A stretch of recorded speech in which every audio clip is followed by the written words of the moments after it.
Everybody, it is Romania Black, and we are on the last commission of the month. And I feel like I've saved a really good one for last. Fellow patron and longtime supporter of the channel, Dana. Dana, if you've watched my channel videos and you've seen the philanthropy tier mentioned, Dana has been a philanthropy tier member for a long time. They've supported the channel for years. I am so grateful for their support. And I was honestly really excited when they did a commission for this month. I was like, oh, Dana's going to recommend a movie. Cool. Because, it's nice when some longtime patrons get to commission things for the channel. And so when they recommended Coherence, I was like, oh, okay.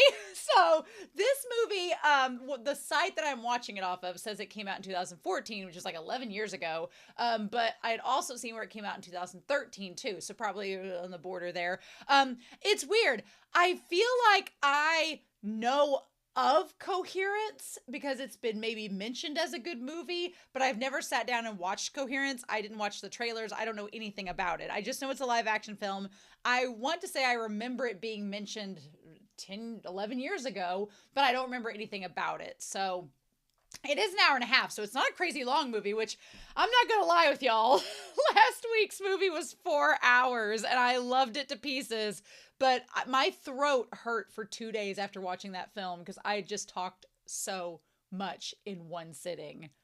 So yeah, I'm glad that we're kind of like toning down a little with something that's like a third of that. But that means I can probably go into depth with the discussion because, coherence is about things connecting and communicating with one another and they're clear and understanding. And I'm sure that's what this movie will be about. Everything's going to be clear, very communicative, no miscommunication. Everything's going to be fine. There'll be nothing really to talk about with this film.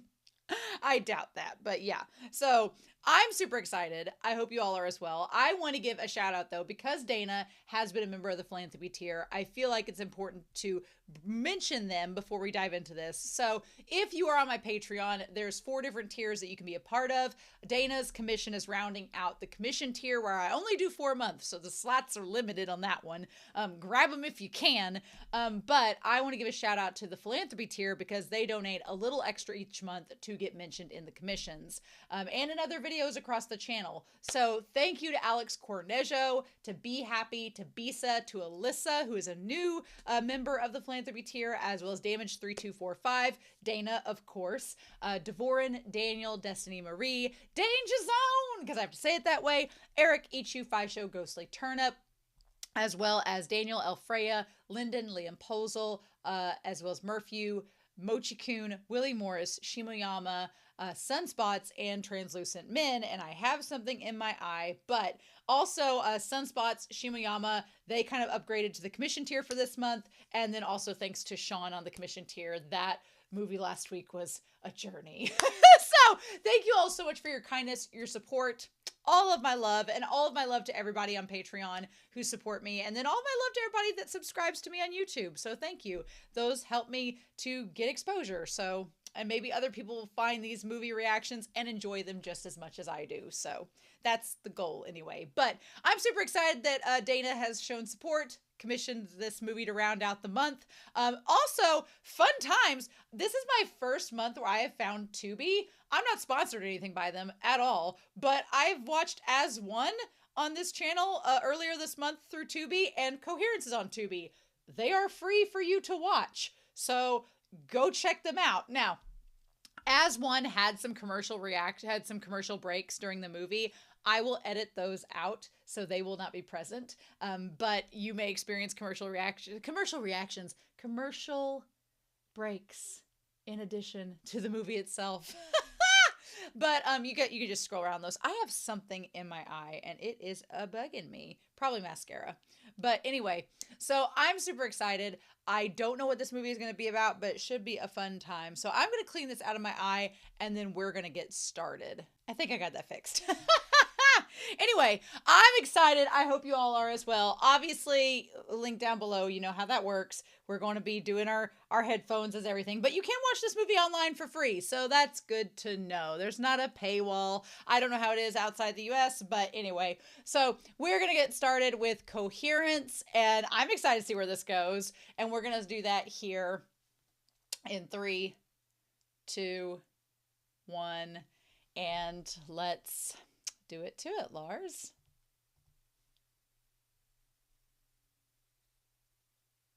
I don't know. I don't know what this movie is about. I don't know what it involves. Interesting. I've never heard that before for a company. Ugly Duckling films, interesting. Hugo Armstrong.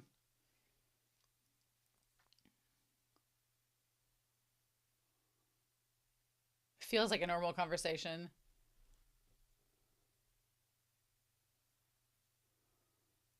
Huh.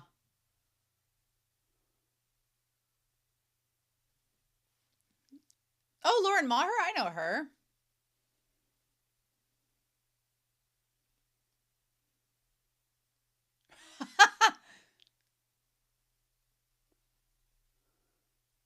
This feels like such a casual conversation, like a normal conversation, which is fun. Uh.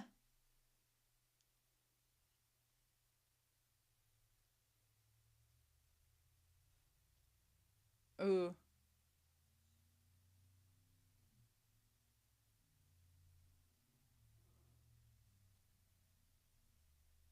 Huh.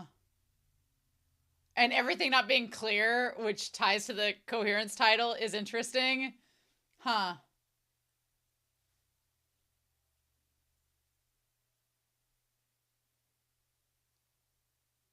Huh.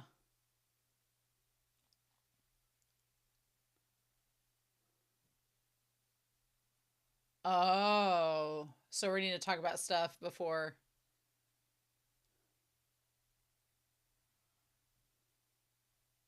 Oh, bitch. What?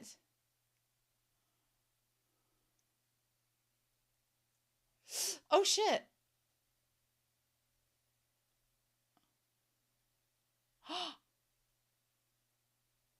Is this gonna be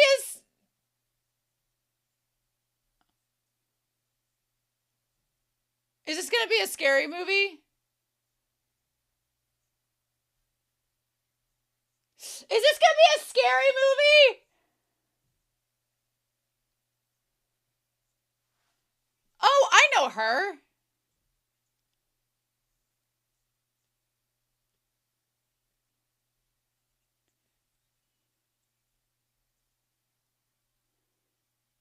This one girl with the dark hair looks like a girl that was on Project Runway.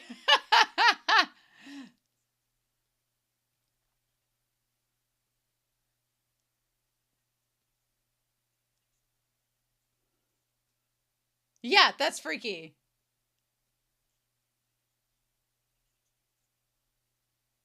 Oh man, the Skype app. R.I.P. Skype. Oh.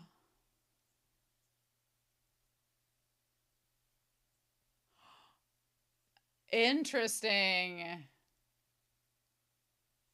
Interesting. What do they think about her? They're all acting kind of weird with her. I don't like knives, and I don't like the close up of knives. Somebody's gonna cut themselves. I don't want that to happen.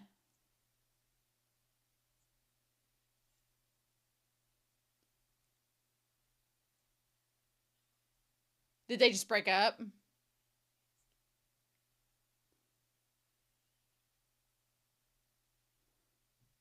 Vixeny.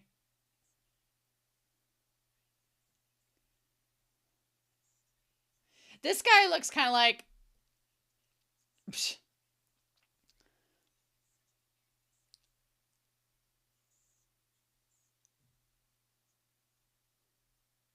What? What? What? Pretty safe. What? Oh my god, what? Hell no! You get your essential oils away from me, ma'am. Yeah. No! Let's not. I was literally just talking about. Wow, 2014 was a different time. I was just thinking of oh god, Matthew Perry, and I was like, speaking of ketamine, and I was like, oh my god. The one guy looks like Matthew Perry a little bit.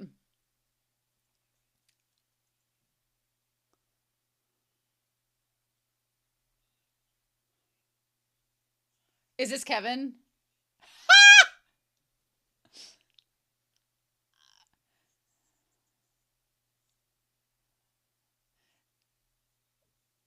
So she's our main character, and she's very flustered.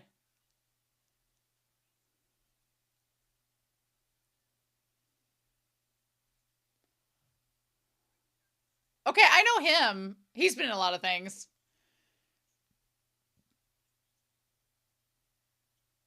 Ah. Ah! I like him too. Okay, have they been together? Did he leave her to be with a man? All these close-ups of hands and knives make me nervous.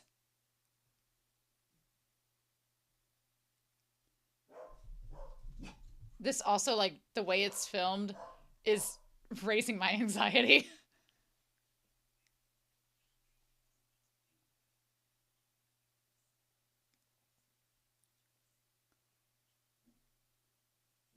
Huh.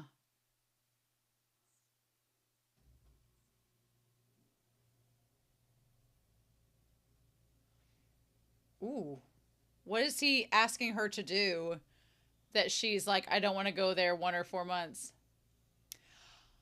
When they said he's an asshole, I could kind of immediately see that.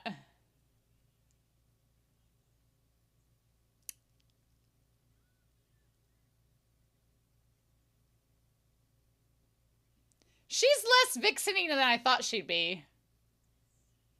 But she also, I mean, woman that's trying to be Jodie Foster is the one that, like, or not Jodie Foster, but she has the haircut of Activia. Y'all know who I'm talking about.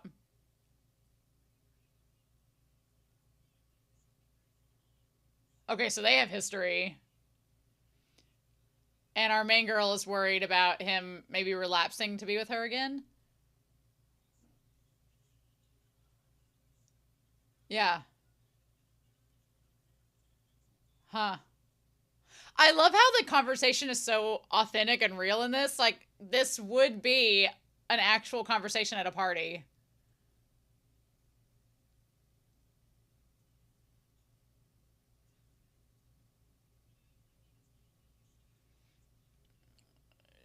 She has such, like, a generic beach look. Man, I know some of these actors. They've not been, like, lead stars, but they've been, like, guest stars in a lot of things. And he comes across as a guy that, like, is like a philosopher that knows all of the things.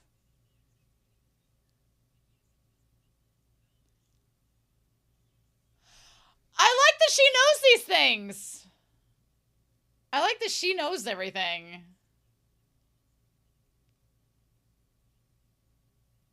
I want to invite her to the party. Forget these other shallow people. I want to invite her. That's wild.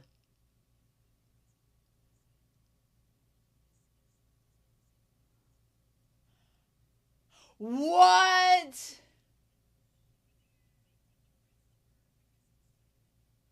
What?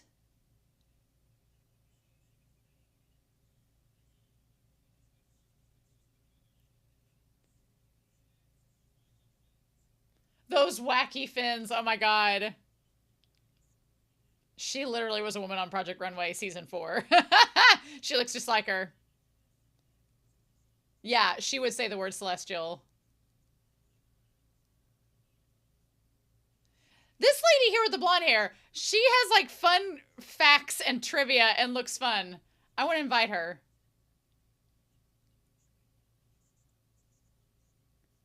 Maybe it is Jodie Foster. She looks like she needs to be selling Activia right now.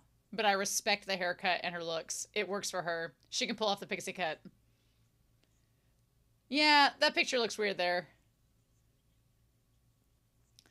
I like that the blonde is the only one saying like actual stuff and everybody else is just kind of full of shit at this table.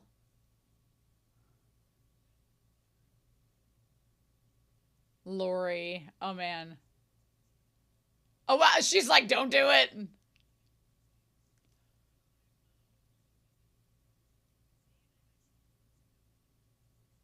We're developing AI. Oh well. The the goat yoga?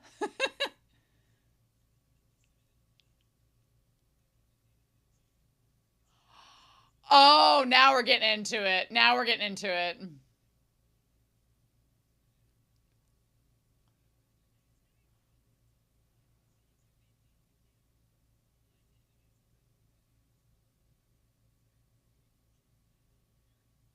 Oh. Okay, that makes sense.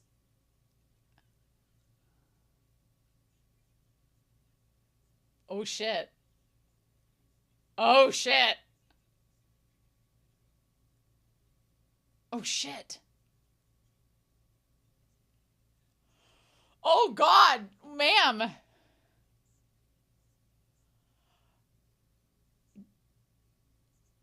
Girl, stop talking. I would have abandoned that conversation like, oh.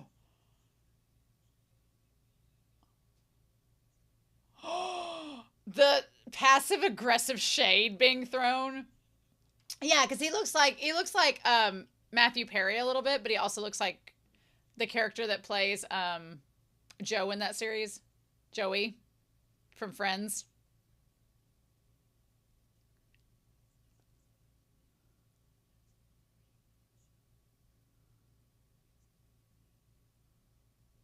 Of course she's a dancer.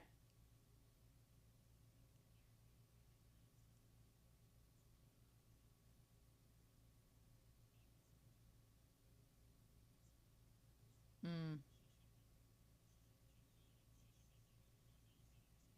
Mm. Okay, so in San Francisco.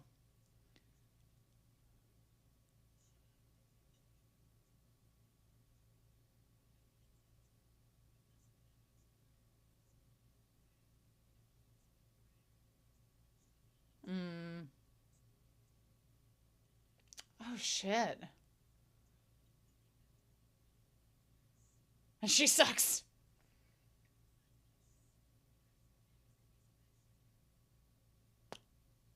Oh wow. And that could have been her. Wow.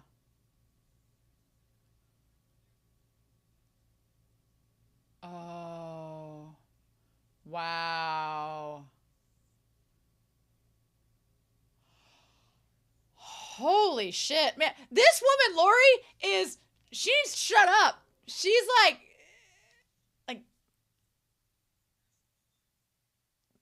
oh, Mr. Philosopher at the party. Mm-hmm. Anybody have a happier story? All of these really close ups of their faces, it just adds to the tension and anxiety and makes you uncomfortable. Why were you doing this? She's like, I really didn't want you to bring up your ex girlfriend. Mm.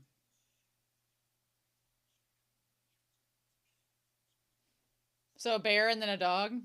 Oh. And, ah. Yeah.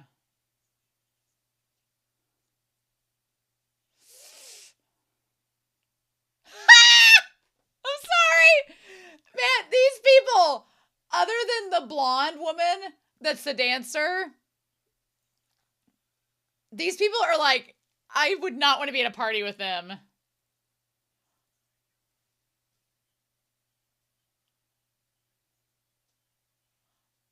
Oh, shit.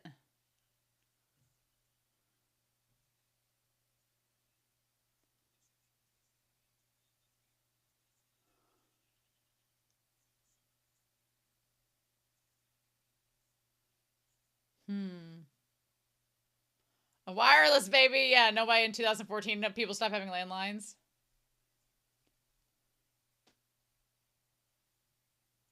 Ooh.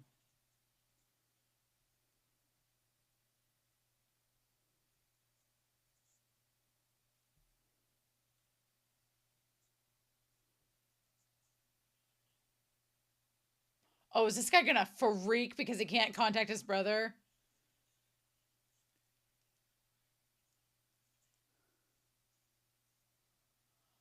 Well, it sounds like there might be.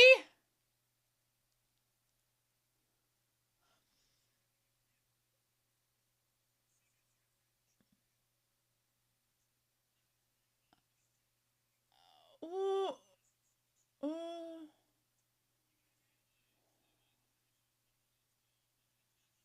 Oh my god. Oh shit. No! Is this a horror movie? I'm so glad I'm not high. Me too. Although me being high might help matters.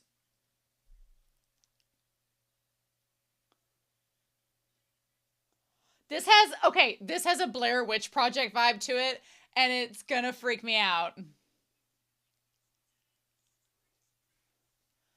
Oh.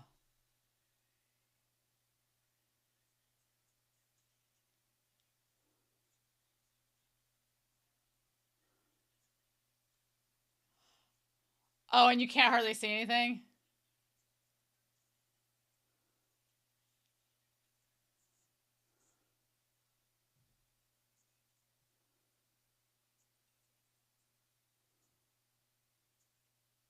No.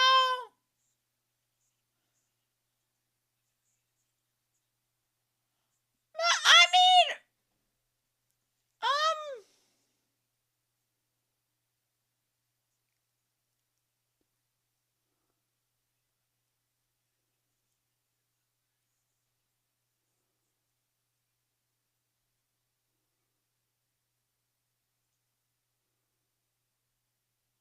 what? What house is all lit up?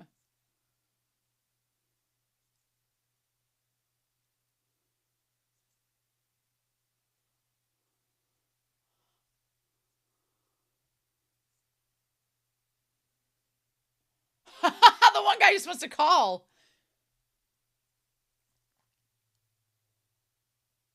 Oh, wow.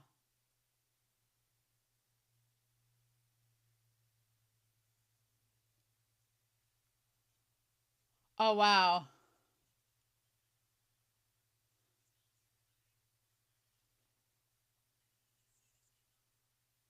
Oh, my God. Oh, my God.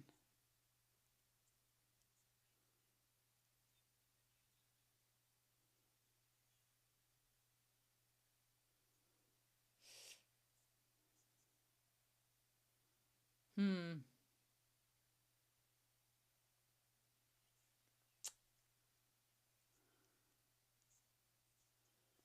Why does he have to go talk to his brother? Is it that bad?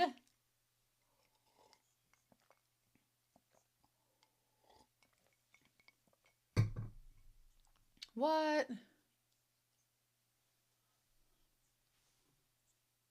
Then why are you leaving? But that involves staying inside, not leaving.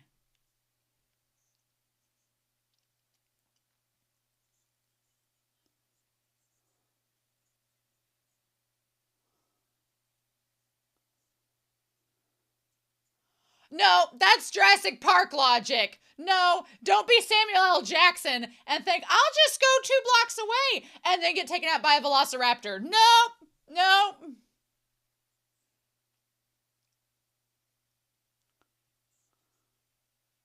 Don't jinx this, Roswell. Nope. That's Samuel L. Jackson logic. We're never going to see that man again.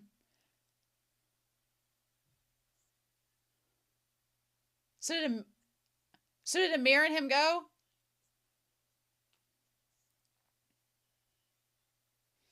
Oh, wow. This was 11 years ago.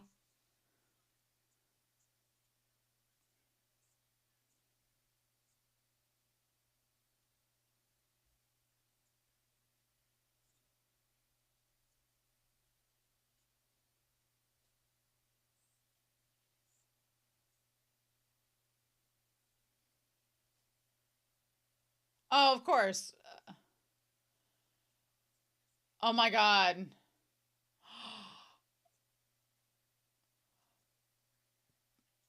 Yes. Yeah. That's the big crater.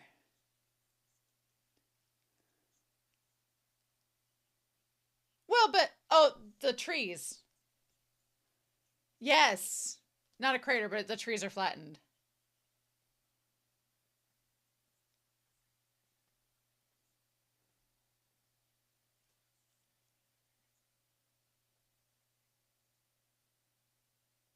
Like, uh-huh.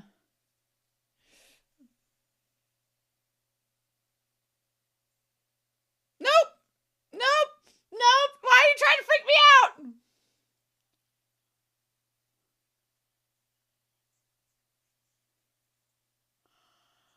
Oh my God. I don't want this to be gory.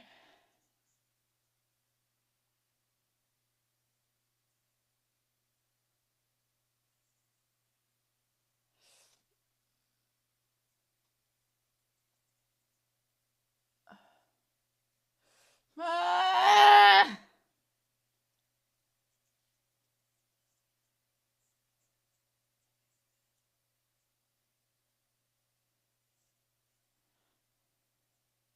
Oh my God.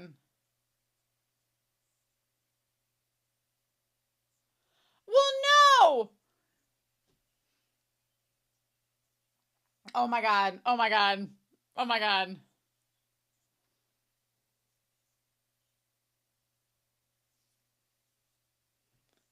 Oh, okay.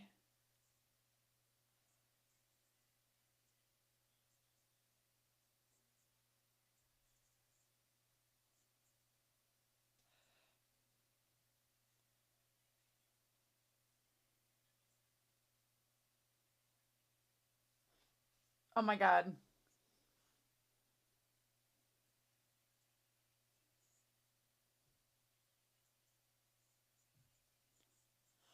Oh,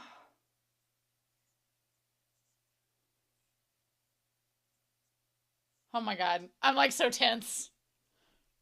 I'm so. I love how the communication between all of them are just breaking down. Breaking down. Oh my God. What if it's not them?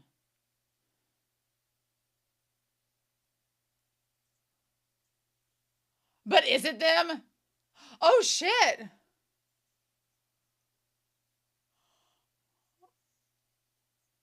Oh my God.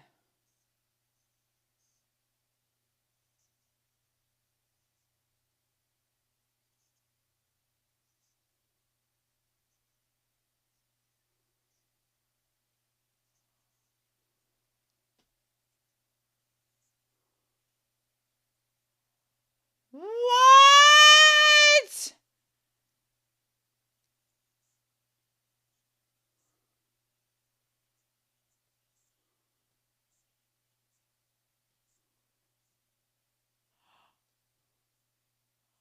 Oh my God. Are these body snatchers?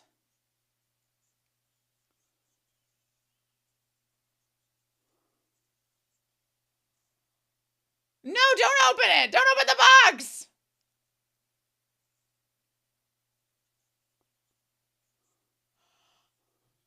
No, don't open it. Why would you open it? No, don't.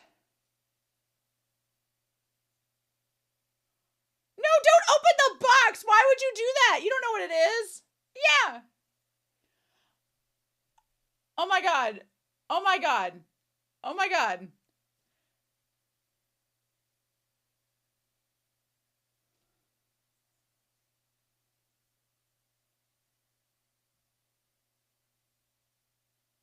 Oh, hell no. Oh, no, no, no, no, no.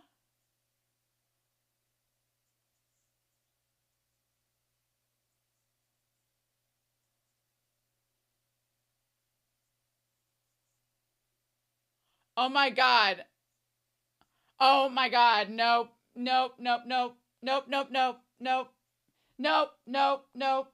Nope. Nope. No. Oh my god.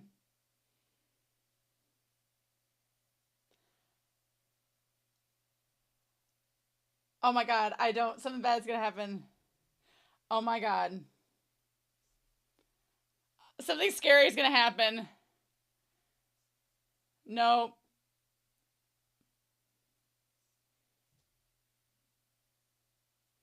Nope. Something scary is gonna happen. Something's gonna happen. Oh my god. Oh my god. Has he been like body snatched? I don't know.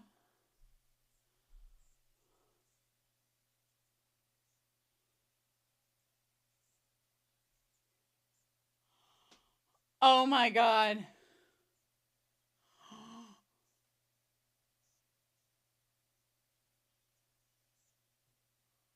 Oh my god. So what happened to him? How'd he get hurt?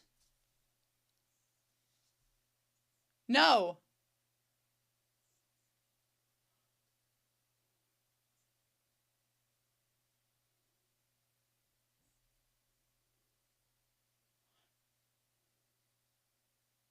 What?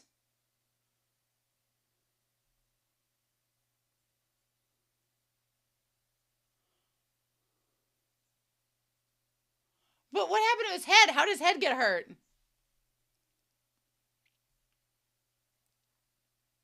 Why are some of them all labeled number 1 and some of them are number 4 and some of them are number 5?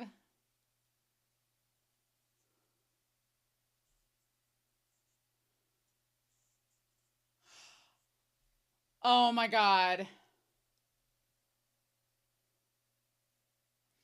No!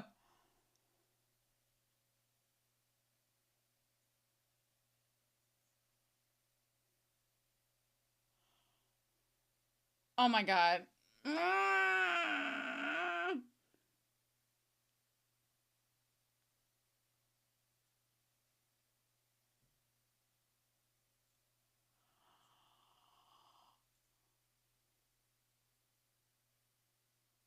Oh my god! Ah! Ah! Ah! Ah! No! No! No! Fuck no! What the fuck? What the fuck is happening? Nope. Nope. Nope. This, yeah. What happened to his head?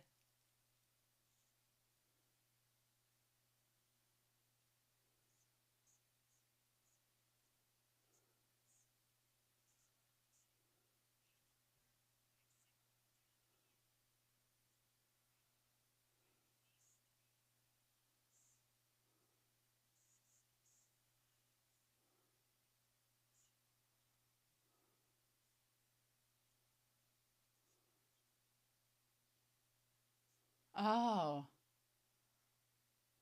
What is happening?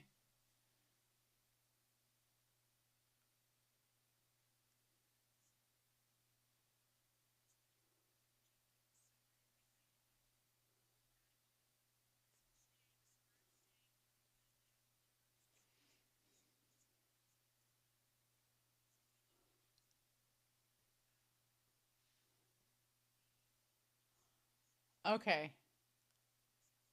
Yeah, there's no 3.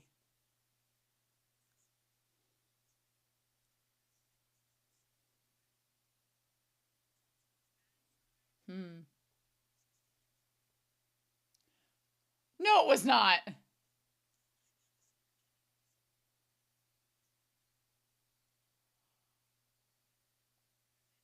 Oh, I would be freaking the hell out right now. I would just crawl under the table and get in the fetal position and be like, wake me up when this is over.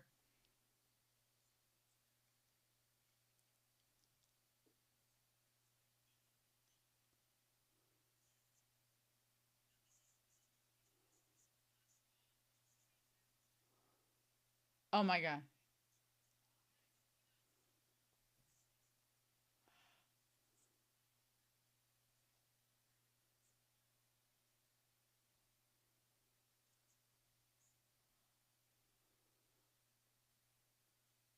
Oh, this is so scary.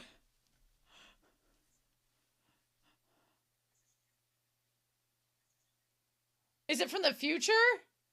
Is it from the future? How is Amir, asshole of the year, so calm? I would be freaked out.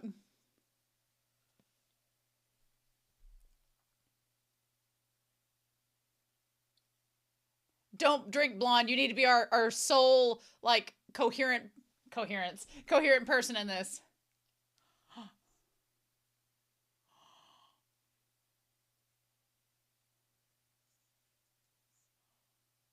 What? Well, yes.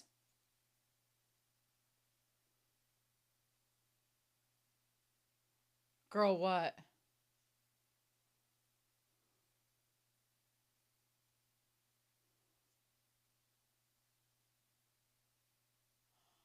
Shit. Did she come from the future?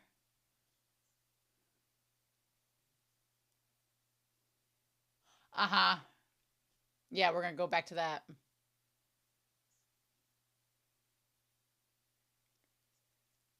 Mm.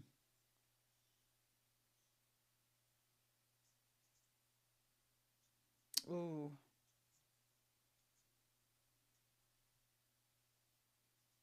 Mm. Yeah.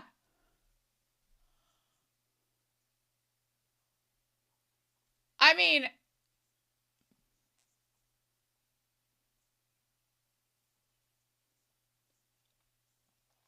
yeah. Yeah. Oof. Oof.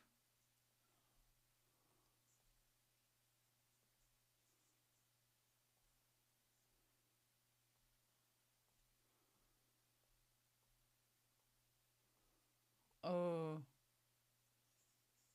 Oh my God.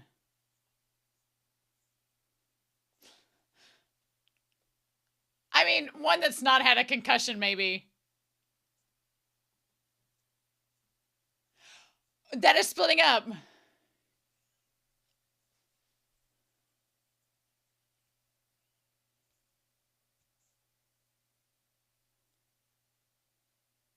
She didn't go last time.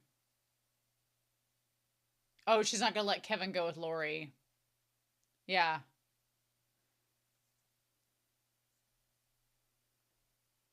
Famous last words. Nope. Nope. Are they stuck in a time loop? Okay. So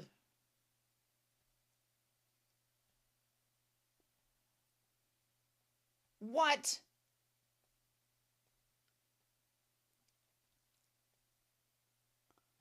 No, I don't like any of this. It's not like it's not like a full-on jump scare horror, it's thriller, but I'm like, no, this thing feels like it could devolve into jump scares and gory stuff any minute.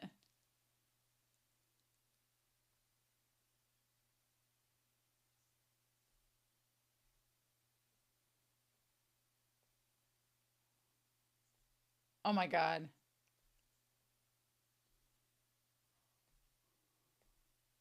What the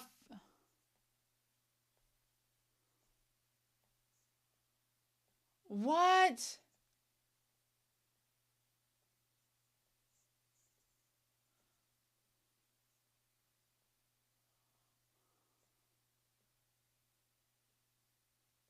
Oh my God. Nope, I don't like this. I don't like this at all. What the fudge?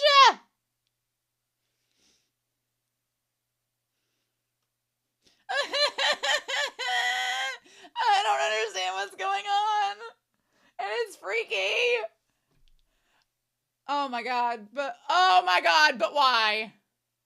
Oh my God, but why?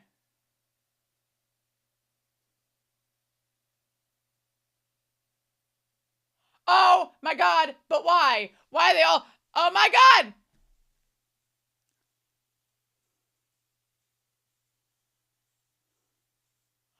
Is it like different timelines? Are we doing different timelines with them? If the people. Okay, they have the right glow sticks.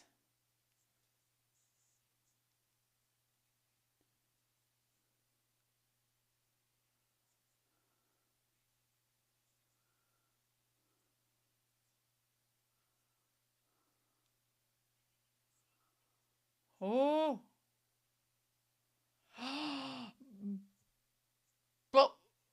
But what if Kevin...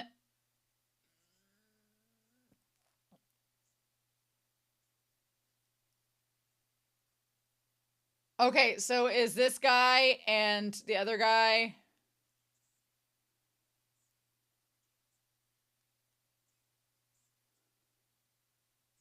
Are these two the different ones? Are they not the ones that started?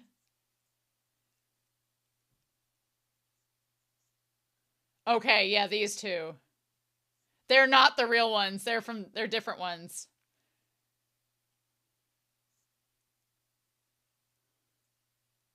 They're different. Yeah, oh my god. Because they were talking to each other.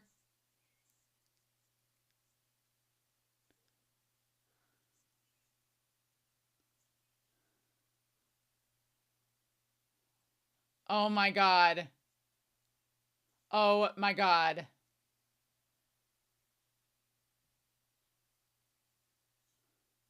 So who's Lee?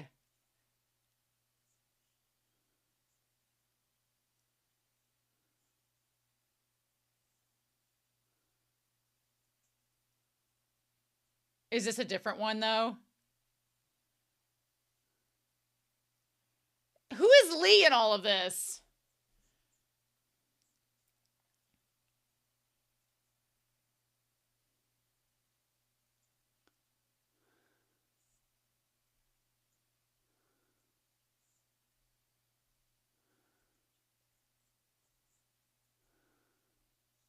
Okay, Hugh.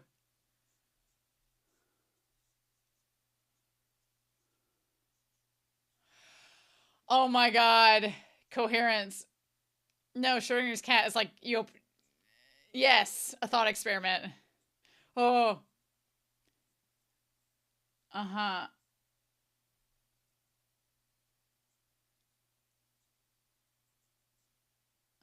It's one or the other. You don't know. Oh my god. Yes. You won't know till you open the box.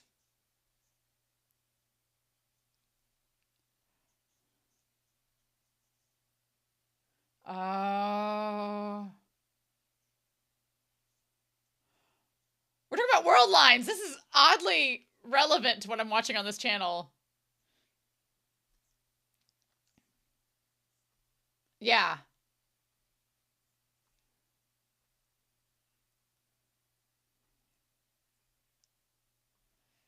Ooh.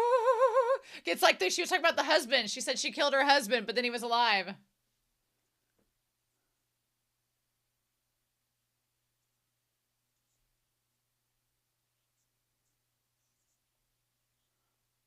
Oh.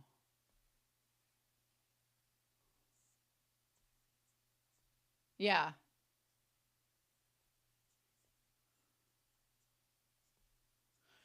Mm-hmm.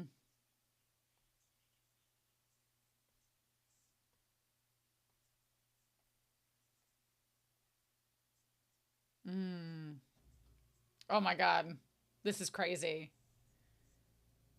Yeah.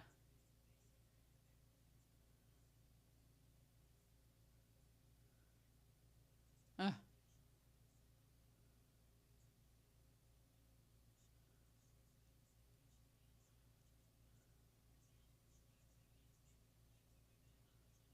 Oh my god. Shut up! I want them to talk about this! No! Let's not do that! Let's not do that!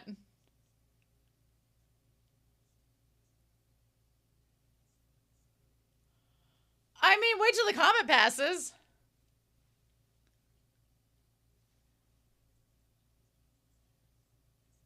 Oh.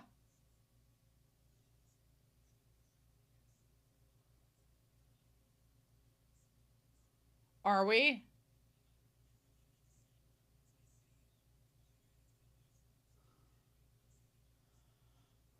No! No!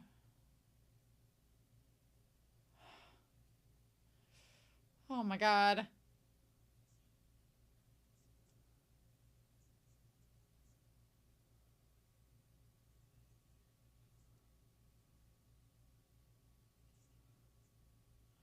Is he not supposed to? Oh. Oh. Oh. Because he was an alcoholic. Mm. Well, shit. Oh my God.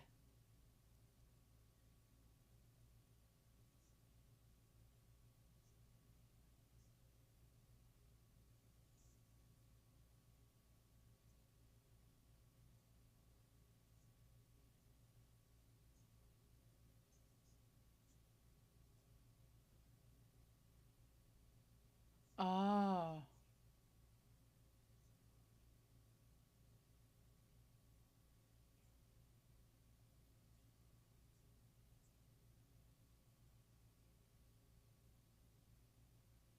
Oh my God.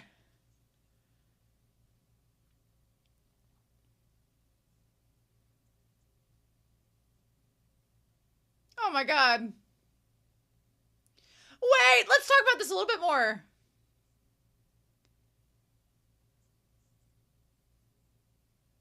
Yeah, no, let's not do that. Oh, no! Let's not do that!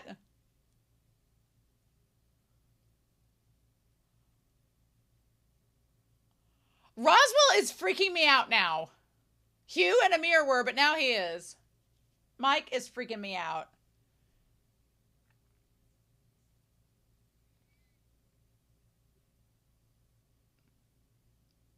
Oh my God, why do we even know that that's the thing? Hmm.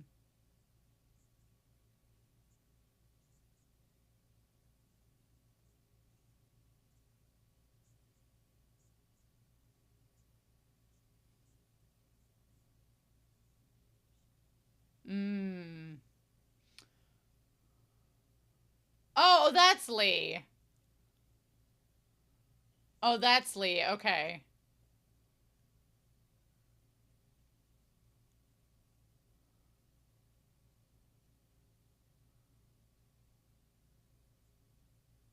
What? What?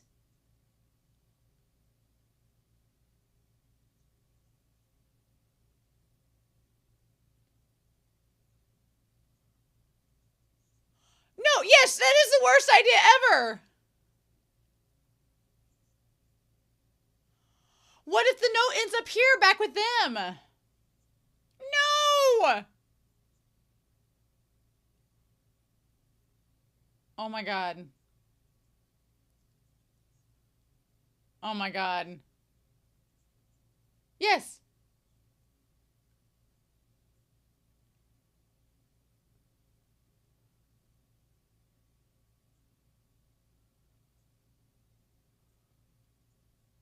Do you have the damn ketamine?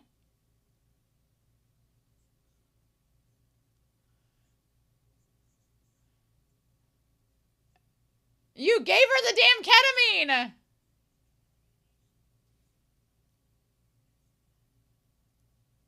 Oh my God.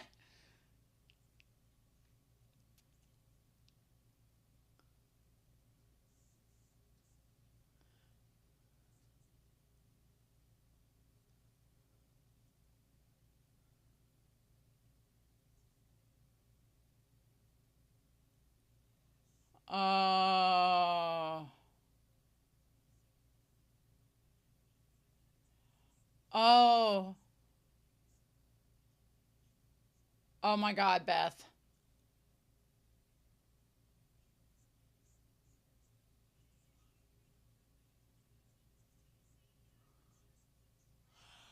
Well, I mean,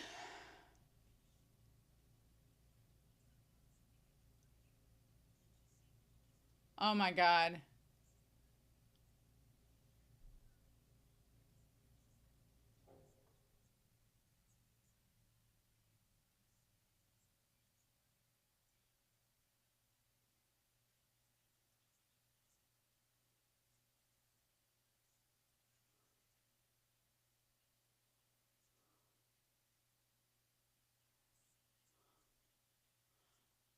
Oh.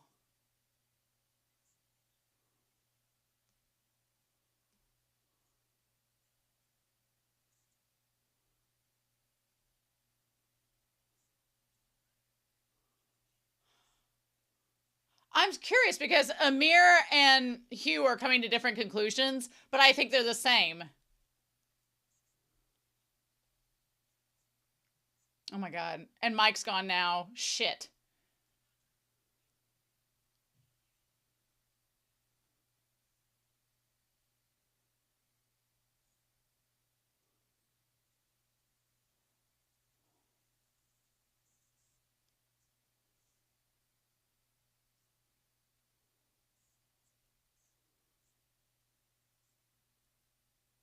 What happened? Yeah.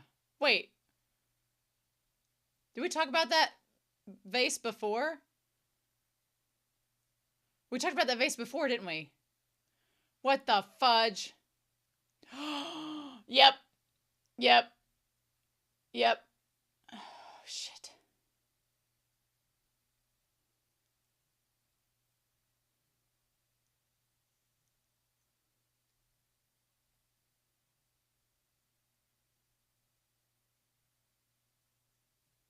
Yeah, so they're fake. They're the other ones.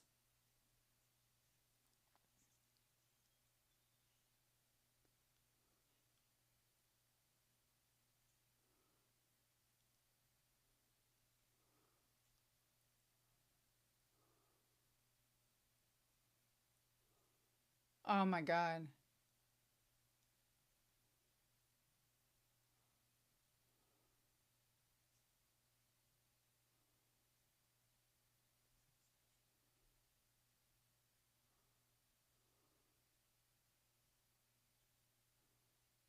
Did he take the other guy's blue?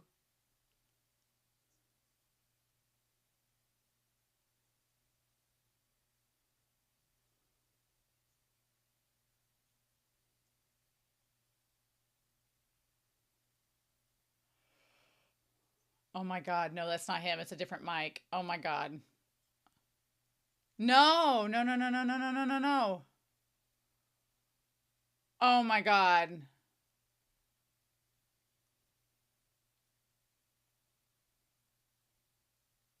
Oh my God. What if this is a different mic? Oh my God. Oh my God.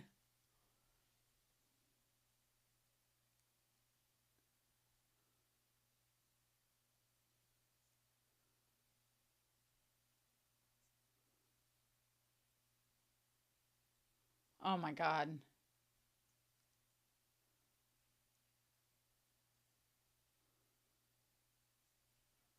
Oh my God. Ah!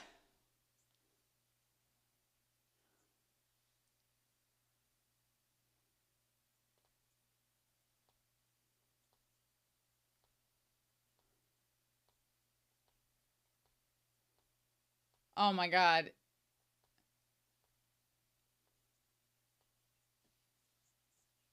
Uh-huh. Uh-huh. Yeah. They're not the same ones.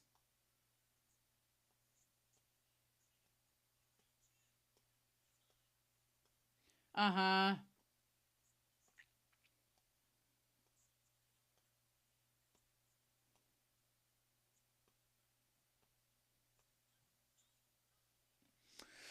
Oh my God. Oh my God.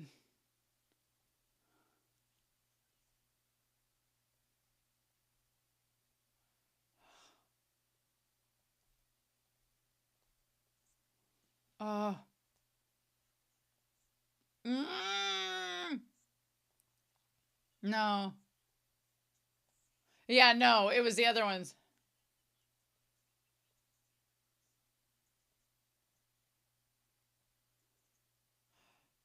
Oh.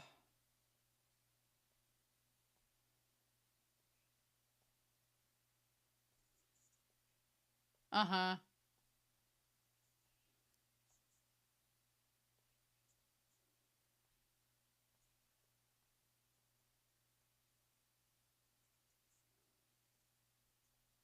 Oh my. Oh my God. Ah! Oh my God. Girl, solve this mystery yourself. Figure this out.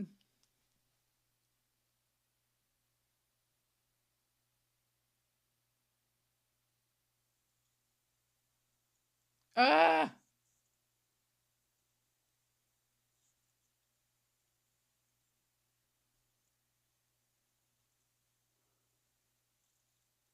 Ugh.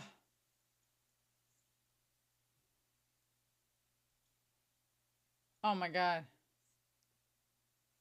What are we doing?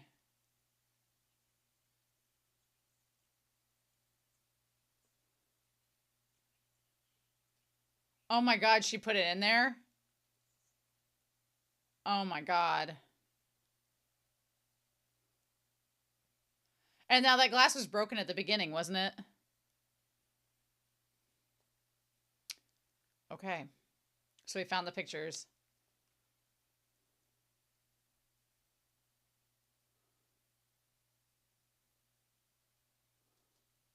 Okay, girl.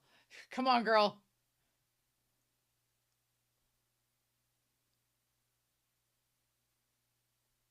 Mm-hmm. Figure this out, girl. You can do this. Let's Nancy Drew this shit. The one woman, Beth, has given herself all kinds of ketamine. Mike is drinking again after he's been trying to sober up. Lee doesn't quite understand any of this. We don't know where the OG Amir and Hugh are.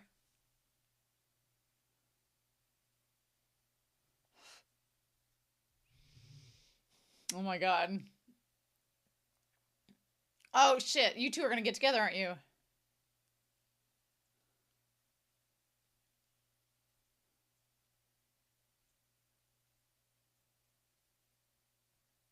Okay, so M. Oh, okay, that's what this is.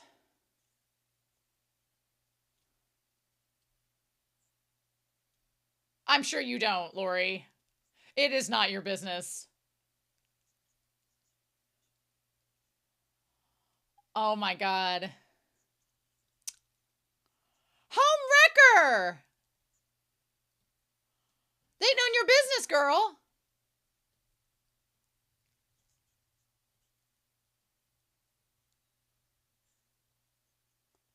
Bitch.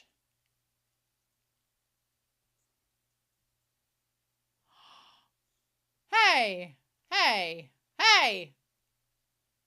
Oh my God.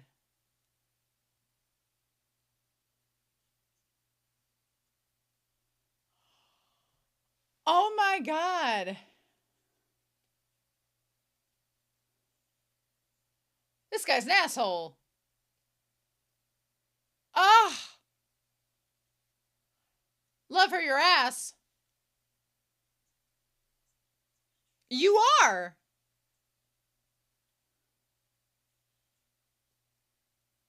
Bitch. Cut that photo in half, girl. Just do it. Oh, Beth, you're gonna spill.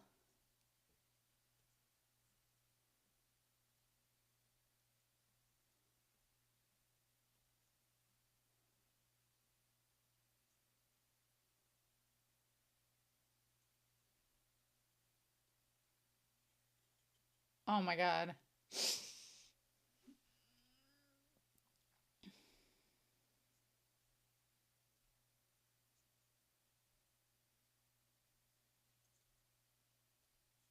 Ugh.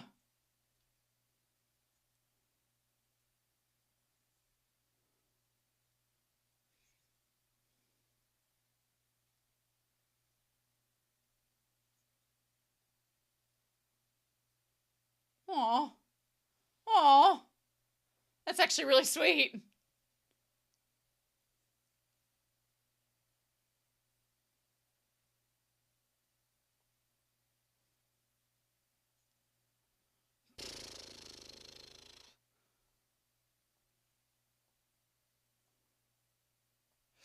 Oh, did she tell her?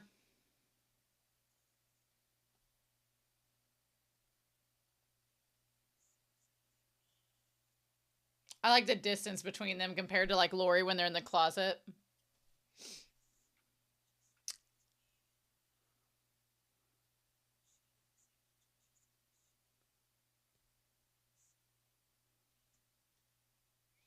Uh-huh. Oh, do we?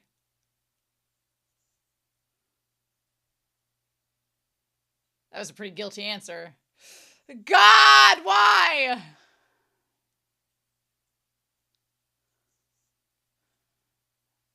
And now everybody's drunk and not wanting to get along and suspicious. Oh my God.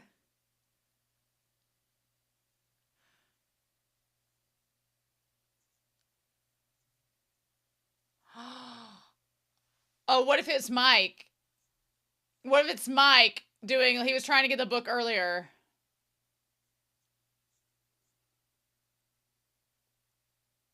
Oh my God. Oh my God. And Mike's still, yeah, okay.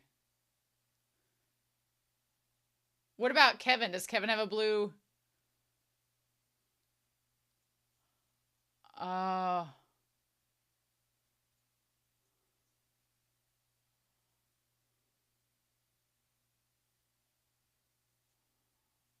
Oh.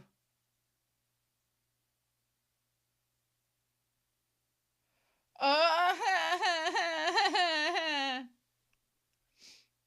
No, don't spread out.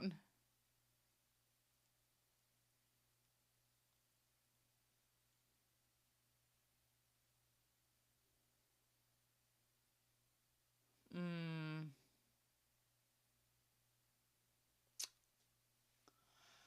Oh, shit.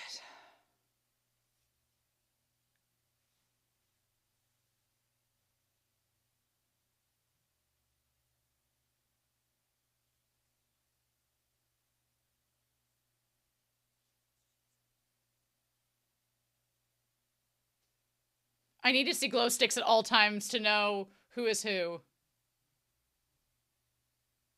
I hate this is all in the dark.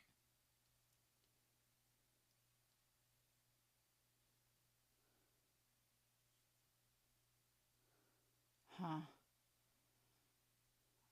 Is that him or is that a different one? Oh my God, I don't even know.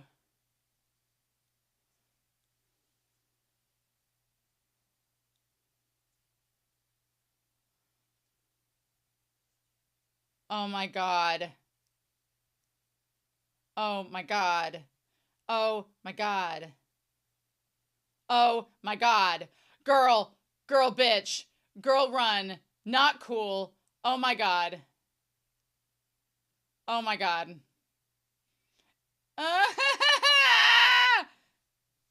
Oh, the composition and cinematography here is so good, but this is so freaky. Oh my God. That was a different one. Oh my God.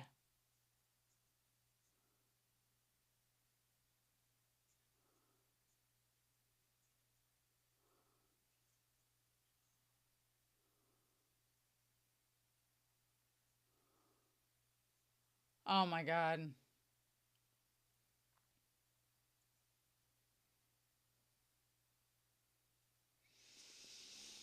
Oh, shit. Okay, so we'll know that she's the OG one because she went and got the ring.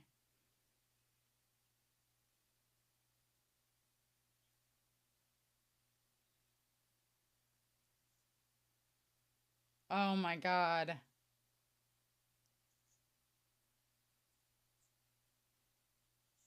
No.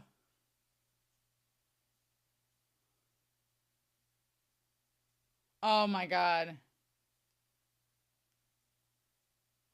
Oh my God.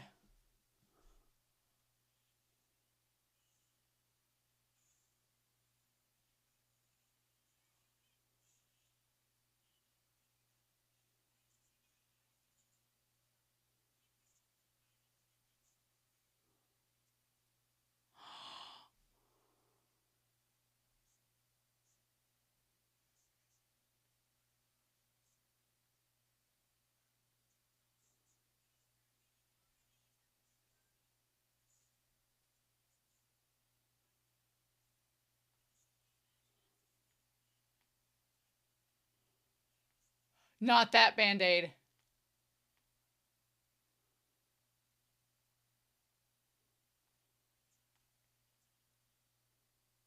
Oh my God.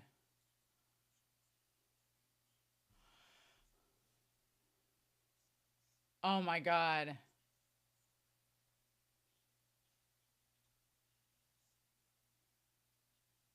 Okay. Uh,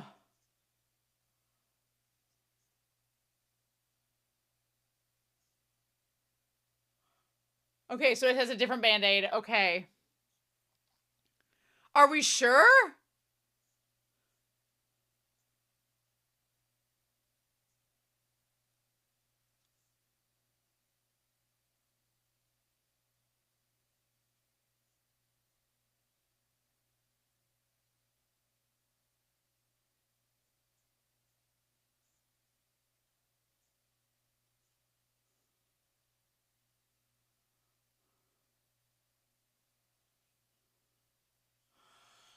Oh my God, how many are there?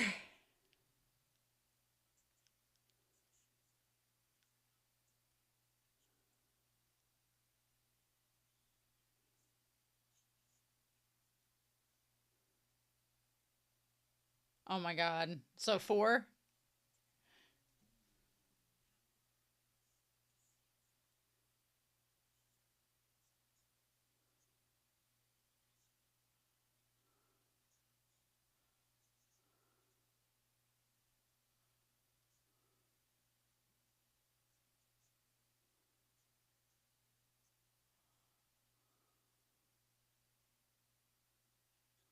Okay. Are all these houses gonna end? Oh, it's the numbers that they're gonna end up.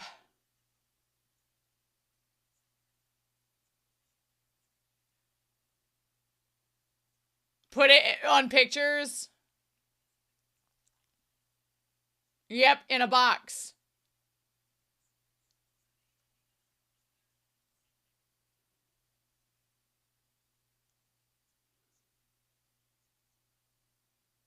Oh my God.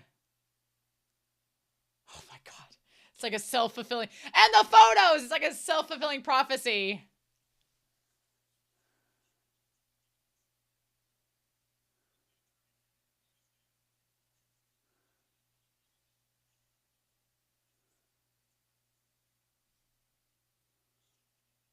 It's the same damn box.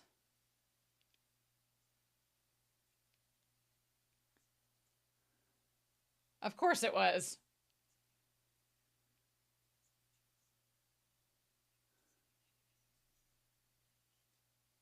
Oh, you would, bitch. Lori, you would. In your purse? Just ran. Yeah, these guys looking at each other. I'm sure.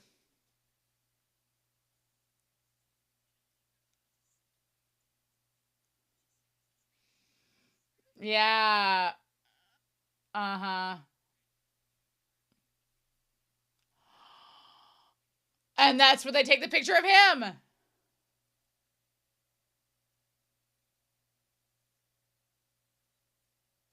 Are they not realizing they're repeating it?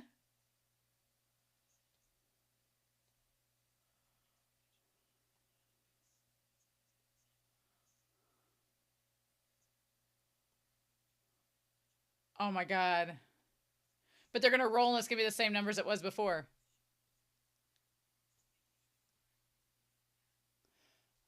Okay.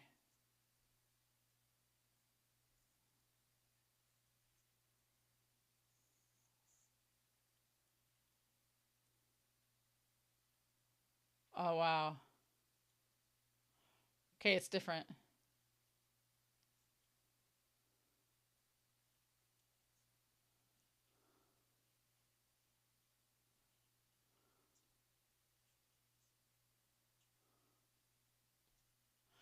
Man, talking about, yeah, 11 years ago, 11 years later, it's going to be pretty common.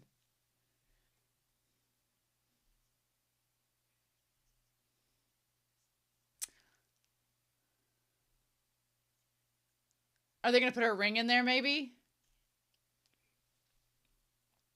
Or the ping pong paddle?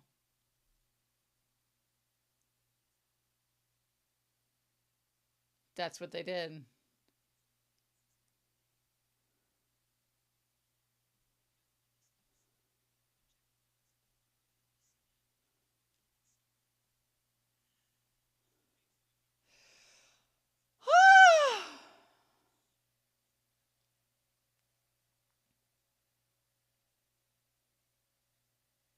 Oh my God. Oh my God. I wonder if M is going to want to go to the other house. Yeah.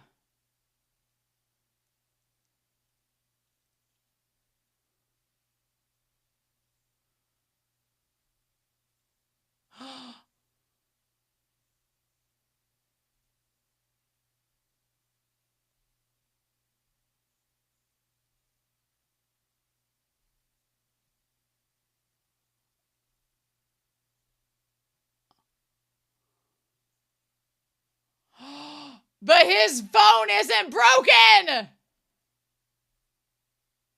Ah! Oh my God. Nope. Not okay. Not okay.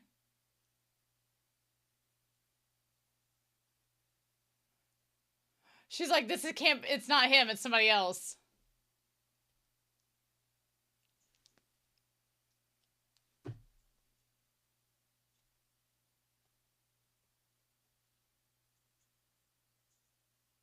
To figure out, yeah.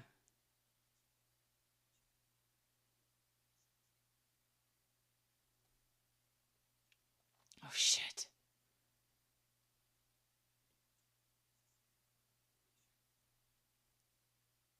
Ah!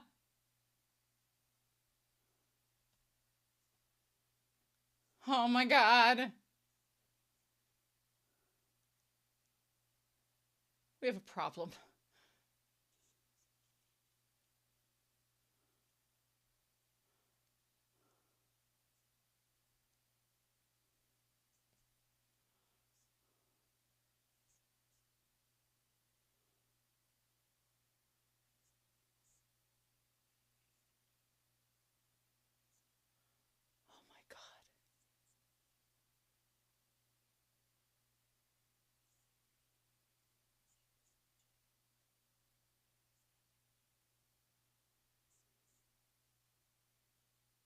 Oh my God. Oh my God.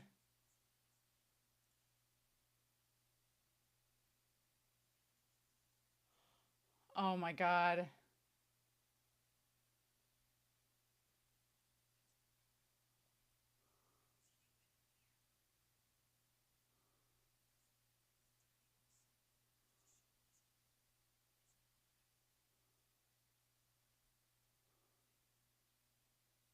Oh my God.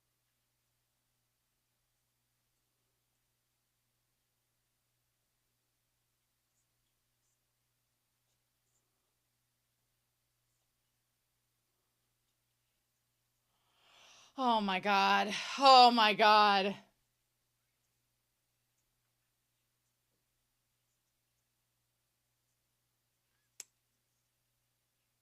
Oh my God.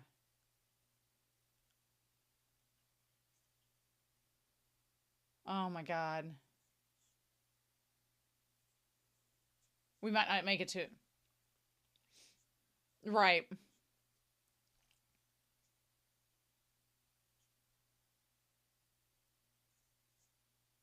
Oof.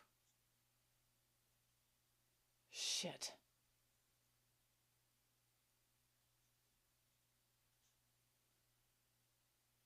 Oh my God.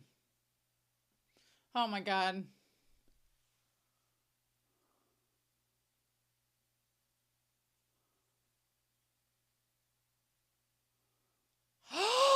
No!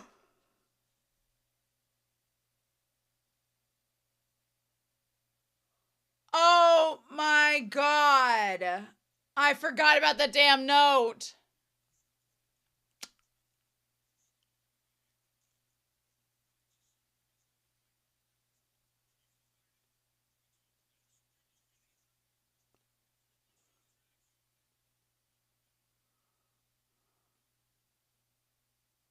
Oh my God. Beth, If I were him, I'd be like, I'll take my chance on the roulette wheel. Let me go find another one. Oh my God, she took too much ketamine. She took too much ketamine.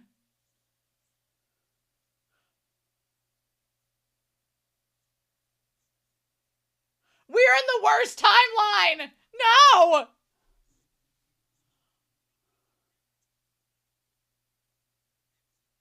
Ah!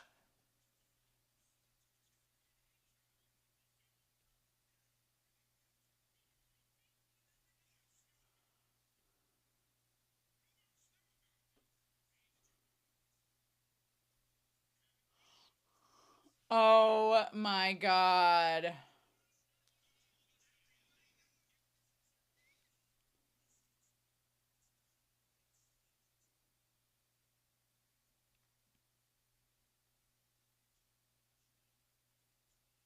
Oh God. Oh my God. Oh my God. Oh my God.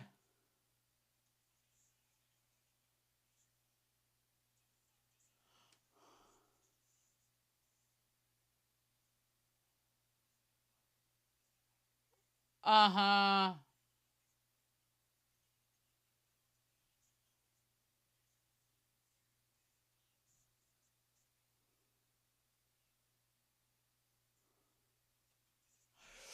Oh no, it's not. He's not gonna say paddle.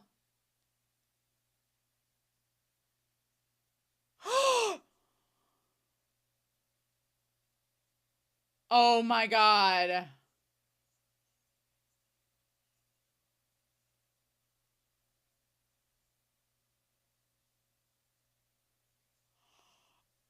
But what was Kevin's and Lori's?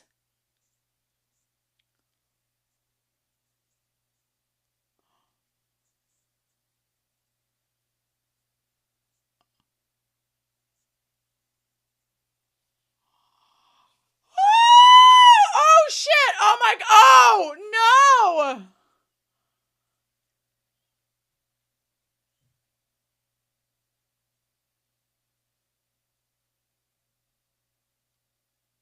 Okay, so Lee and M and Mike and Hugh are from different ones, but we don't know about Amir or Kevin or Lori.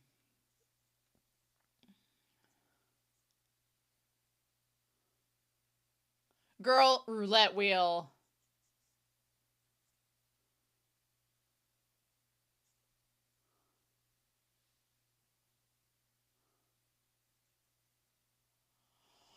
Oh my God.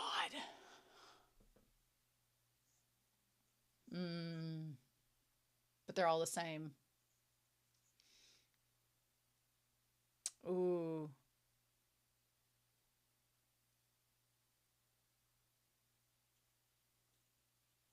Oh my God! Oh my God! Oh my God! No, I'm pretty sure that's the dark version.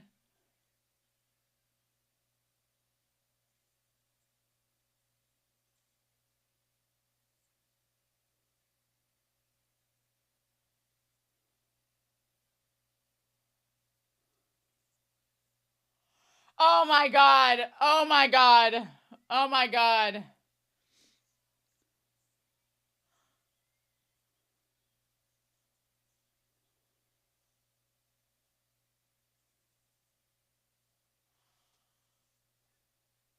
Oh my God. M girl, I would.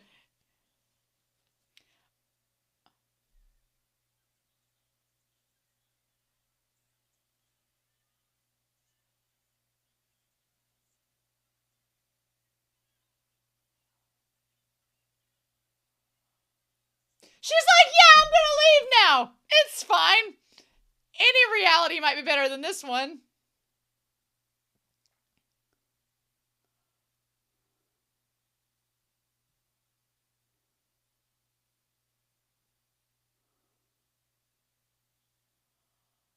But she still got the ring on, right? Because she went to get the ring. So unless there's another M.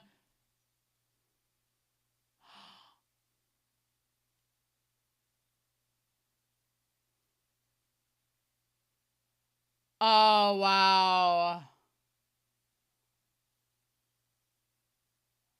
Oh, wow.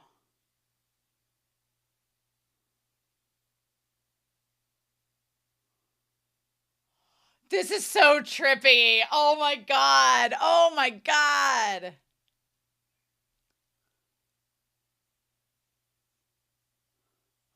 Uh-huh, all them.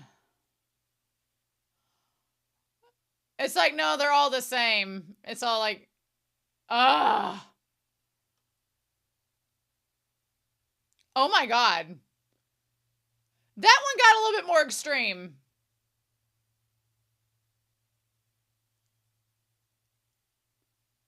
Oh.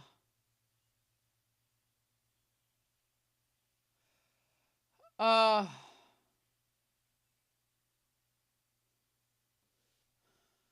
Oh. I feel for Em. She's the coolest person in this movie. I love her.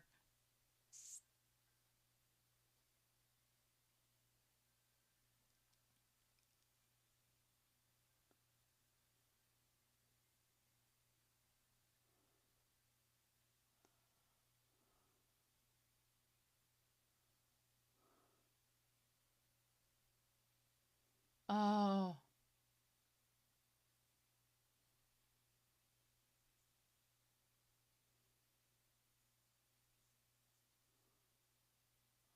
Oh, wow.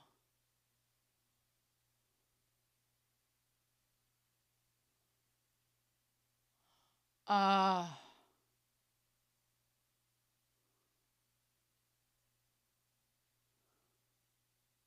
is she gonna try to go to that one?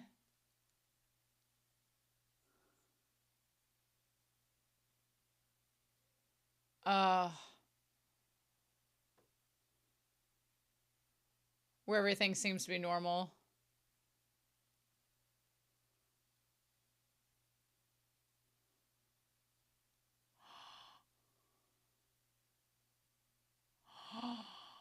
Girl, what we doing? What we doing?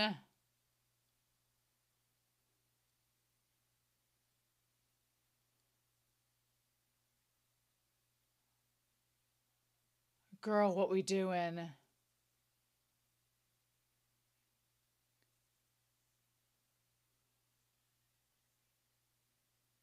Oh, girl, what we doing?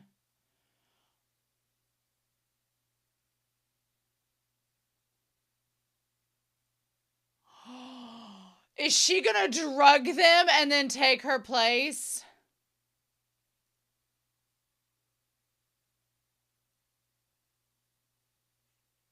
So did she leave the drugs for them?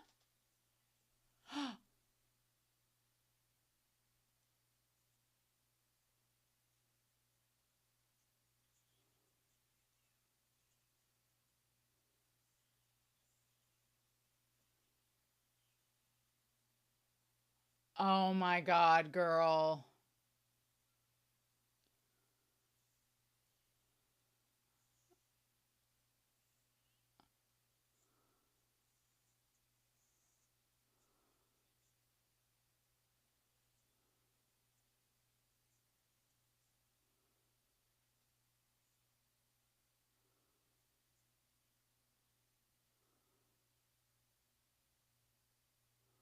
Oh my God.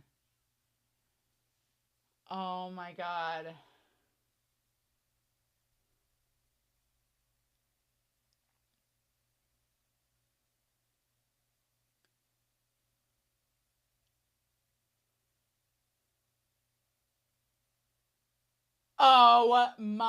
Oh my God.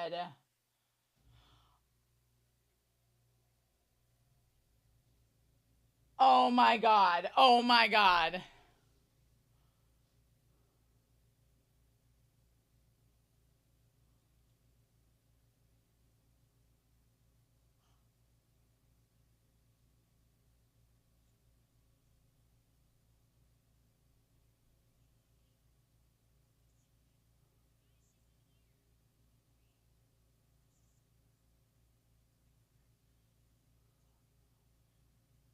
Oh.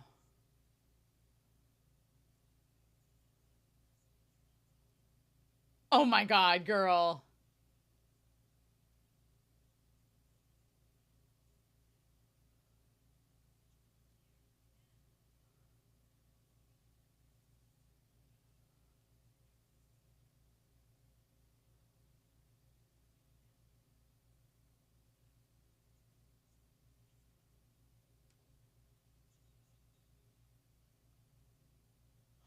Oh, fudge.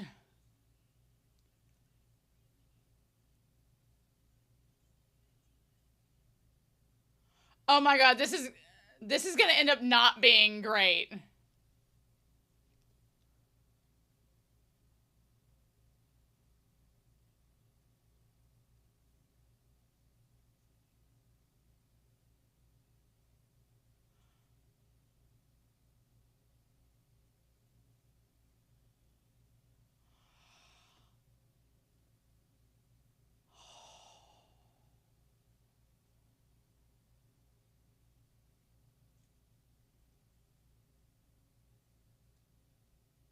Oh shit, what? Fuck no. Nope, nope, nope, nope, nope, nope, nope. Not good. Not good. Not good. Oh my god. Oh my god. Oh my god.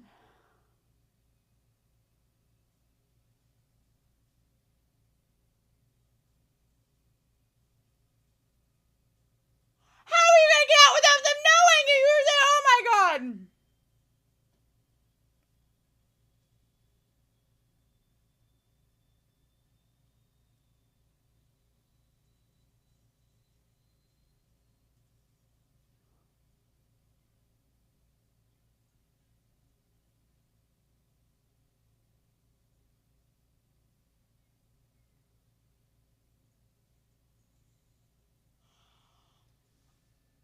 Ah!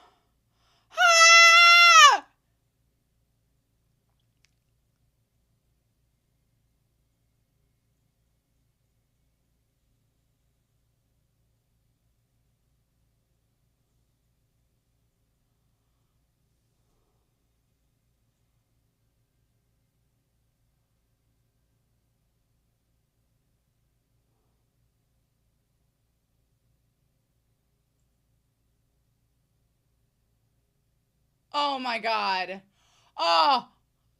Oh.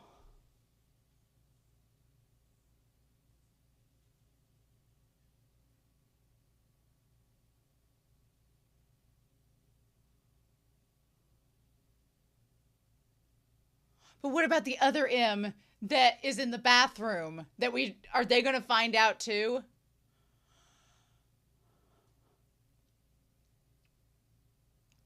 How?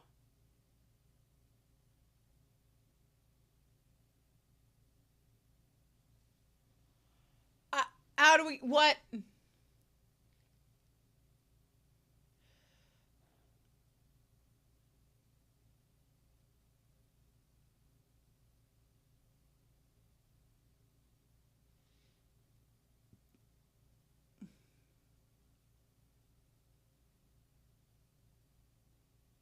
What?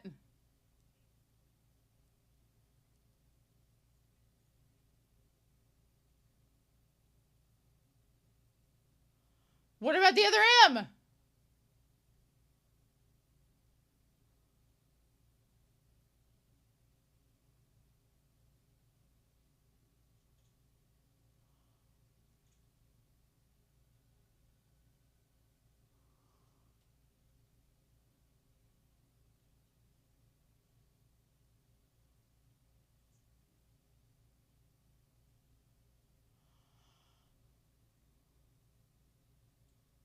What?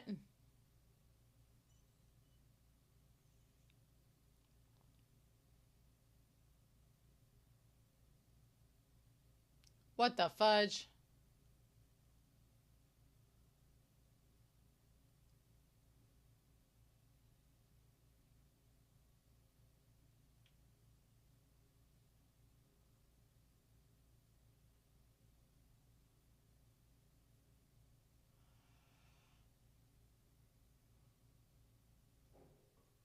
Oh my god.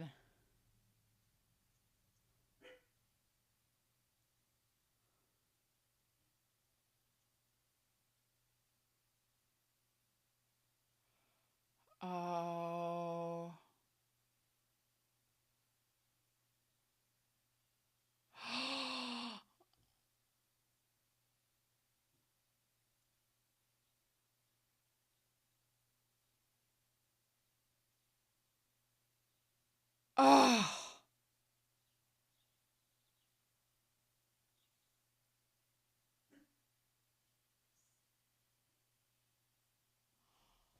Oh my God.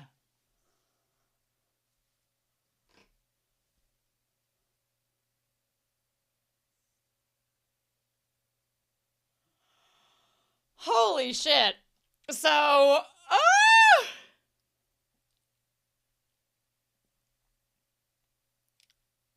wow. Holy cow. Uh, yeah. Wow. Okay. Probably like the biggest baby during the first half of that film. Because it had all of these hallmarks. Like, I just got done the last week watching a movie that was not afraid to have people like slashed with knives and glass and gore. And I was so gored out with that movie that I kept expecting. They kept doing all of these shots throughout the movie where it was close-ups of hands and close-ups of knives and close-ups of broken glasses. And I was like, somebody's gonna get stabbed in the face with a wine glass by the end of this, but it didn't. It didn't. Oh my God, that was really good. Dana, that was crazy. Okay, can we talk about this? So, that was an amazing movie. I love an ambiguous ending like that where it's like, oh, okay, Emily, aka M, thought that she was getting to the good timeline, and then by the end when Kevin looks at her like, are you? Like, what's going on? And then it's all hell's gonna break loose. I think it goes back to, I love it goes back to the conversation she has with Mike earlier on where he's like, what if we're the dark versions? What if we're the bad versions? And you root for Emily the whole movie. You're like, oh, Emily's like the smart one. She's like good at the parties. She's like, I'm like, you know, at the start of the film, you're like, oh, all these other people are weird. She's the good one. And then by the end of the movie, you're like, is she the bad version?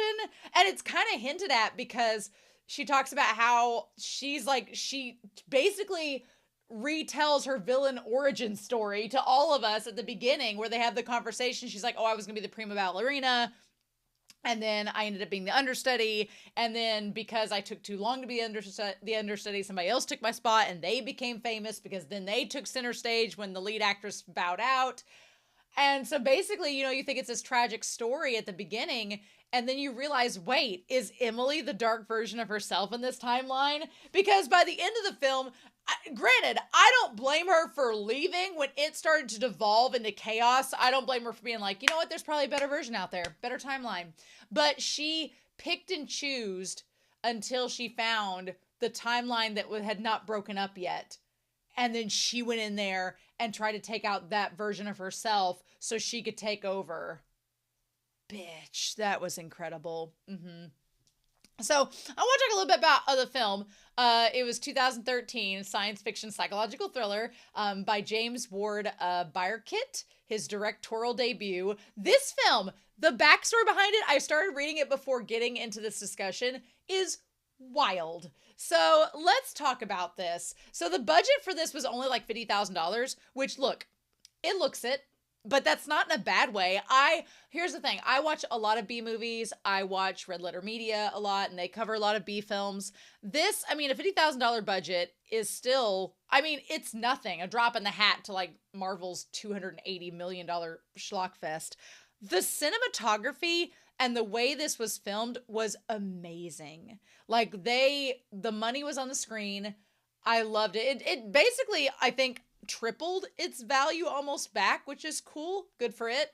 But I'm so impressed with the cinematography and how they did that. There was such a claustrophobic air surrounding this film. It was creepy. It was tense the whole time. And honestly, there weren't like CGI or special effects. It's just the way they used the glow sticks was so freaking genius, because the whole time, the moment that Hugh and Amir take out the red glow sticks, you're like, it's not them. They're not the OG Amir and Hugh. And then the moment that Hugh got the phone that wasn't broken out and you're like, it's a different Hugh. And then when he did the calculations and you realize there could be like 5 million different realities, 5 million different timelines, it's like, and I'm watching a series right now on my channel that deals with possibly parallel timelines. And I'm like, the stars aligned for all this to be watched. But I love the idea. Of course, it's called Coherence. And the book deals with quantum decoherence. And they talk about Schrodinger's cat and reality splitting, and then it will collapse once the comet passes and all of this. And everything about it was so down to earth and real, but it felt so tense and terrifying. I was freaked out so many times during this movie. And at times I didn't want to look because I'm like, somebody's going to get stabbed. Which the closest we get to that is the fight that breaks out between Hugh and Mike, which was so foreshadowed and came like to fruition at the right moment for the audience. So here's the idea. Byerkit came up with the idea for Coherence after deciding he wanted to test the idea of shooting a film without a crew and without a script. So listen to this. He chose to shoot in his own home. So this house that the whole thing's filmed in is his house. And developed the film's science fiction aspect out of necessity, as he wanted to make a living room feel bigger than just a living room. That's the thing. You really had the kitchen, the living room, and the bathroom at the end. And that's the only 3 locations of the film. And then outside is all that it's filmed in. But it just felt like it was so much bigger than it was. Also makes sense why the budget was only $50,000. He didn't have to buy a place to film. He didn't need props. He used everything himself in his own house. Crazy talk. But yeah, he said while Byerkit did have a specific idea how the film would unfold, he selected improvisational actors and gave them a basic outline of the characters, motivation, and major plot points. So this whole thing was done like a murder mystery. He just made a murder mystery movie. Byerkit told an interviewer, for about a year, all I did was make charts and maps and drew diagrams of houses, arrows, pointing where everyone was going, trying to keep track of different iterations. Months and months of tracking fractured realities, looking up what actual scientists believe about the nature of reality, Schrodinger's cat, all of that. It was research, but despite all the graphs and charts, I think our whole idea was that it had to be character-based. We want the logic of our internal rules to be sound, and we wanted something that people could watch 12 times and still discover a new layer. Yeah, I want to go back and rewatch this movie because I feel like I would go back and notice something now that you know. Now that you realize there's more than 2 timelines, it's like all bets are off. You could go back and rewatch this and notice something different every time, which is crazy. So he intentionally chose actors who did not know each other. He says, I come from the theater where I was trained to really just concentrate on the story and character on stage with actors. So I was craving getting rid of everything. Getting rid of the crew, getting rid of the script, no special effects, no support, no money, nothing. Just getting back to the purity of that, of a camera in your hand and some actors or actresses that you trust and an idea. When asked whether the actors were people from whom Byerkit knew pretty well, he answered, well, yeah, exactly. They were just friends that I knew, and I could call up and say, hey, show up at my house in a couple days. I can't really tell you what we're doing. Trust me, I'm not going to kill you. It should be fun. And they didn't know each other before they got to my house, so I had to pick people that seemed like they could be couples, seemed like they could be best friends, and I knew they were up to the task of jumping into it. That was really interesting. Honestly, the cast had an amazing chemistry throughout all of this. Like, they were very believable. Beth and Hugh were very believable as being a couple. Mike and Lee were very convincing as a couple. Amir and Lori were convincing. Kevin and Emily, like, they all were convincing. Interviewer Nell Minow confessed her reaction to the actors' relationships. I assume they all knew each other very well because they fell into rhythms that old friends have. He said, that's just casting great people that could do it. 5 minutes after they arrived at my house, they had to pretend to be married and lovers and best friends. Reviewer Matt Prigg praised the casting choice and their actions. And then they talk about a different film that he's done there. So the writing. So basically, Ryan Latanzio wrote, Byerkit brought 8 unwitting actors to a Santa Monica home, threw them a few red herrings, and set them loose for 5 days, knowing the film could evolve organically like great jazz if he kept his players in the dark. But he and co-story writer Alex Maniguian weren't just making it up as they went along.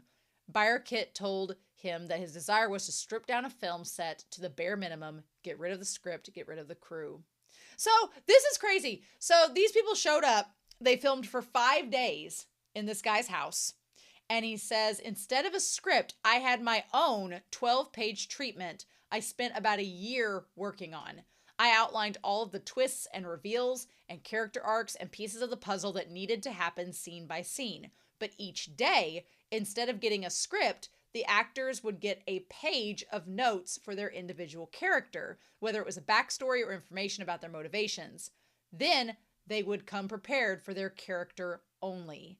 They had no idea what the other characters received, so each night they were completely real reactions, surprises, and responses, all in the pursuit of naturalistic performances. The goal was to get them listening to each other and engaged in the mystery of it all. So yeah, so they just showed up like a murder mystery and knew what their character was supposed to do and what their goals were, but they had no clue what everybody else was doing. That is genius! I love it! So, Nicholas Brendan, an actor in the film, discussed the improvisational style of the dialogue, who asked, I understand the way Coherence was done, and was that everyone got note cards about their characters in the scenes. What was on your note cards? Brendan replied, I can't remember now, but every day we had 5 different things we had to convey. But I do know that Jim and Alex, the other writer, had to make sure we were all on point. So it was just a matter of getting the information out. Since there was no script, I had no idea how it ended. When I saw the movie, I was like, oh shit, this is awesome. To be honest with you, I never really knew what was going on fully until I saw the movie done. Because they were filming all these different actors and all these different scenes, and some actors are in scenes with others and some are not. So yeah, until you see the movie, you wouldn't see how it all comes together. I feel like Emily's role would have been super intriguing because she has to figure out, Emily's the one that pieces everything together, and she's the smart one that figures out what's going on. So her character has to also naturally kind of be smart enough to figure it out. Otherwise, she might miss something or something might not come out properly, right? That is so crazy. Crazy. So, the principal photography took place over the course of five nights at Freddy's, 5 nights at Byron Critt's house. An interviewer asked, did you run into unexpected problems in filming? And Byron Kid admitted, you're constantly dealing with unexpected things. One night we tried to shoot outside and we had to make the whole thing look completely desolate and the power being off. That was the one night that we had another movie shooting on our street. So the whole street is completely ablaze with lights and hundreds of extras. Well, I guess Santa Monica is constantly filming. Another team was shooting a Snickers commercial. We would be right in the middle of a dramatic scene and there'd be a knock on the door that would just scare the hell out of everybody. Well, that's terrifying. Wow. So cool. He said, we came up with the premise of my living room where the movie's shot. A couple years ago, we were trying to think of what a good low budget or no budget movie would be. And since we didn't have any resources, I had to think of what we actually did have. We had a camera, we had some actors who were pretty good, and we had a living room. So we had to find out how to make a living room feel like more than just a living room. And that led to the whole Twilight Zone type of story. I was craving a more naturalistic type of dialogue where people overlap and it's very messy, where people talk like real humans talk. So we planned the story for a year, the twists, the turns, the reveals, the betrayals. We had a tight puzzle, like a fun house we knew that we could lead the actors through. Yeah, that was one thing. Now it makes more sense because the dialogue in this was so natural. Everything felt like I was a fly on the wall just watching this go down. And in a creative writing class that I took, one of our teachers, she was like, this is going to sound creepy, but if you want to write realistic dialogue, just go to a coffee house, sit down, and just eavesdrop on people's conversations. And you'll see that how they talk is not like how sometimes movie scripts portray people talking. I'm like, yeah, that's true. But yeah, everything just sounded so natural that it was, because it wasn't a script. It was just them talking, right? That's crazy. I could totally see the Twilight Zone being an influence on this, because it felt like a Twilight Zone story. Even the ending where we don't know what happens to Emily. She thinks she has it easy, but I was like, my theory is that the real Emily, the OG one, in the middle of the night, she got up out of the bathroom and escaped the house in a panic, thinking that the other Emily was still there and she didn't want to get killed. So she left, and now that she's in a safe place, she's calling Kevin to say, hey, I was attacked by myself. Where's the other Emily? I think that's what happened. That's my guess. But I like that it ends in a way that you don't know what exactly happens at the end, right? I love this film so much because of how like low budget it was, but it never felt low budget. It always felt very claustrophobic. It always felt very nervous and anxious. And honestly, by the end of it, you kind of get the idea that maybe all of the characters in this OG house were the bad versions. Because at first I was like, damn, they all were like, a lot of the conversation was very shallow and just kind of like, which, you know, the murder mystery style of it, knowing these people didn't actually know each other, kind of adds to that. But man, Lori's character, what a homewrecker. Holy cow, she was like digging a grave, the worst. Beth giving everybody the ketamine. R.I.P. Matthew Perry, like that too soon. And the one guy that had been in the Roswell show kind of looked like he was from Friends. Too soon, too much. Yeah, I thought the lead, there's a season 4 of Project Runway where there's a woman on that season that looks just like Lee's character, which is hilarious to me. And then the guy Kevin, like this version of Kevin too. I liked the beginning when she was on the phone with him, which is a nice callback to the very end of the movie where he's on the phone with her again. Again, there's no coherence, but I liked when he's talking to her and you find out he's going to move to Vietnam for 4 months and she's figuring out whether she wants to go with him or not. And this version of Emily kind of doesn't want to go with him. And then he cheats on her in the kitchen with his ex-girlfriend. And it's like, oh my God. Just, I want to go back and rewatch this movie because it was so good. Like the moment that, and you kind of have to keep track. Like, so Amir and Hugh left, but then Mike left, but then Kevin left. And it's like, they're all from different places. So you don't really know. And then the moment where they all talked about what the item in their box was, oh my God, insane. Because it was like a coaster, an oven mitt, all of that. This movie was so good. I really, really enjoyed this movie a lot. Oh, I like the themes of it too, about how there's all of these different parallel universes, but at the same time, it's still you in all of them.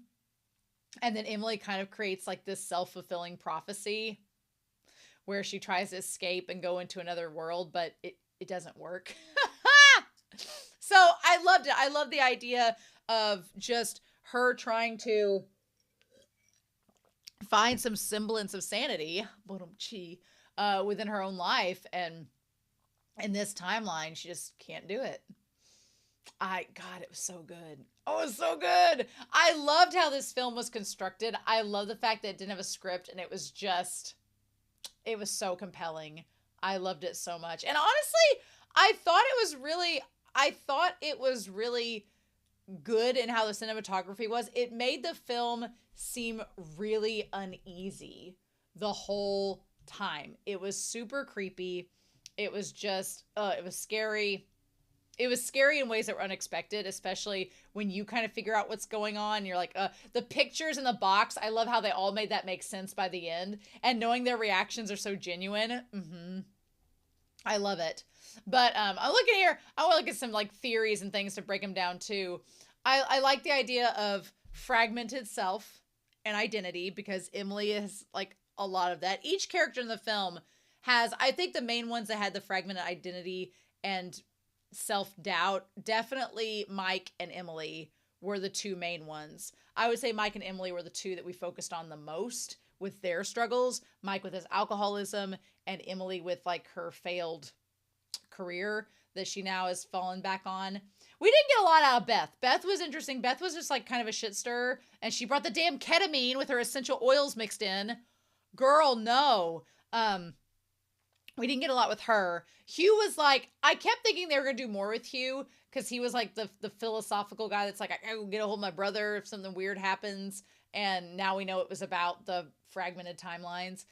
I thought more would happen with him. And then Amir was like the asshole. He really wasn't as assholey as they made him out to be.